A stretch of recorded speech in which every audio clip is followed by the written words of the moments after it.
Avec Mercotte, on a une passion commune, c'est la pâtisserie et les fous rires. Donc c'est vrai que on prend beaucoup de plaisir, on passe beaucoup de temps ensemble avec Mercotte, on partage la pâtisserie, mais aussi toutes les astuces, les techniques. Mercotte, elle est à l'écoute, elle est férue de pâtisserie, elle a plein de petites astuces qu'on partage et moi je trouve ça formidable, vraiment. C'est une femme incroyable.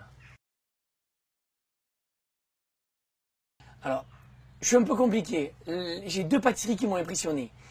Gustativement, c'est le Paris-Brest de Gérald qui était incroyable avec une crème d'une douceur, le praliné, un Paris-Brest d'une maîtrise professionnelle.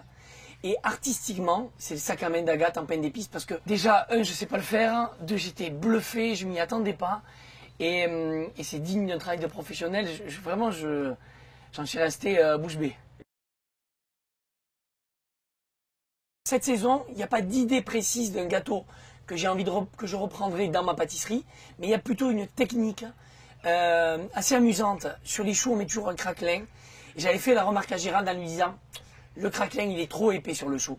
Et lorsque je l'ai mangé, je me suis aperçu que finalement, le craquelin épais, c'était bien mieux que celui que je faisais à ma pâtisserie, où je le faisais fin. Et j'ai décidé de le rendre plus épais, parce que je trouve que c'est beaucoup plus croustillant. Donc finalement, la technique de Gérald était géniale. Mais dans notre métier, on en apprend tous les jours, et à partir du moment où on pense qu'on a toujours raison, c'est là où on a toujours tort.